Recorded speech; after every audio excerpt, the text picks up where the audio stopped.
बांग्लादेश में स्थिति फिर एक बार बिगड़ती नजर आ रही है। सेना और सरकार में तलवारें खिंचती दिख रही हैं।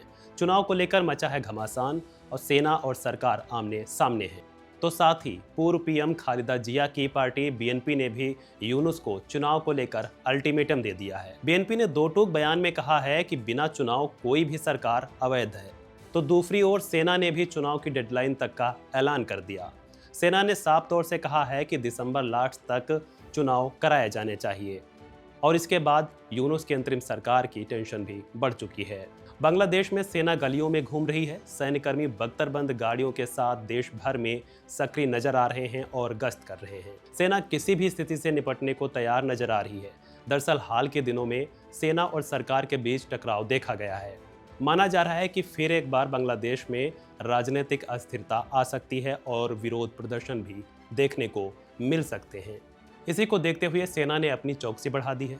रिपोर्ट्स के मुताबिक सेना ने कई जगहों पर तैनाती भी बढ़ाई है। कहा जा रहा है कि सेना ने कानून और व्यवस्था बनाए रखने के लिए एजेंसियों के साथ मिलकर पिछले महीने 2000 से ज़्यादा लोगों की गिरफ्तारियां की हैं। तो पिछले साल अगस्त में अपनी तैनाती के बाद से सेना ने करीब 10,000 से ज़्यादा लोगों को हिरासत में भी लिया। हालांकि इस उथल पुथल के बीच यूनुस के इस्तीफे को लेकर खबर ये भी सामने आई है कि मोहम्मद यूनुस अब अपने पद पर बने रहेंगे, क्योंकि बीते कई दिनों से उनके इस्तीफे की खबरों ने तूल पकड़ रखा था। कहा जा रहा था कि वो राजनीतिक और सैन्य दबाव के चलते इस्तीफा दे सकते हैं।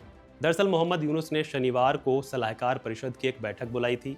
इस बैठक के बाद प्लानिंग एडवाइजर महमूद ने कहा है कि मोहम्मद यूनुस हमारे साथ बने रहेंगे। अंतरिम सरकार के मुखिया यूनुस ने अब तक चुनावों को जनवरी-जून 2026 के बीच कराने की बात कही है, लेकिन सेना इसे दिसंबर 2025 से आगे खींचने को लेकर तैयार नहीं है। इसके चलते बांग्लादेश में आगे टकराव तेज हो सकते हैं। यूनुस के अलावा कट्टरपंथी जमाते इस्लामी भी चुनाव टालने के पक्ष में है, लेकिन सेना और खालिदा जिया की बीएनपी पार्टी एक साथ नजर आ रहे हैं। बहरहाल बांग्लादेश में चुनाव के मुद्दे को लेकर स्थिति खराब होने का अंदेशा काफ़ी ज़्यादा है, क्योंकि इस सरकार को 5 साल तक बने रहने की उम्मीद थी, जिसे सेना छात्रों के दबाव ने गंभीर संकट में डाल दिया है। सैन्य अधिकारियों ने यहाँ तक कहा है कि अगर सरकार जिद पर अड़ी रही तो हालात बेकाबू हो सकते हैं।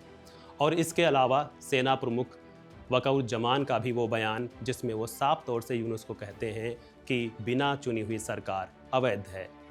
ऐसे बयानों और ऐसी स्थिति को देखते हुए माना जा रहा है कि बांग्लादेश में स्थिति फिर एक बार बिगड़ सकती है।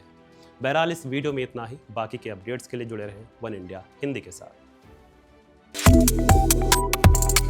Subscribe to One India and never miss an update.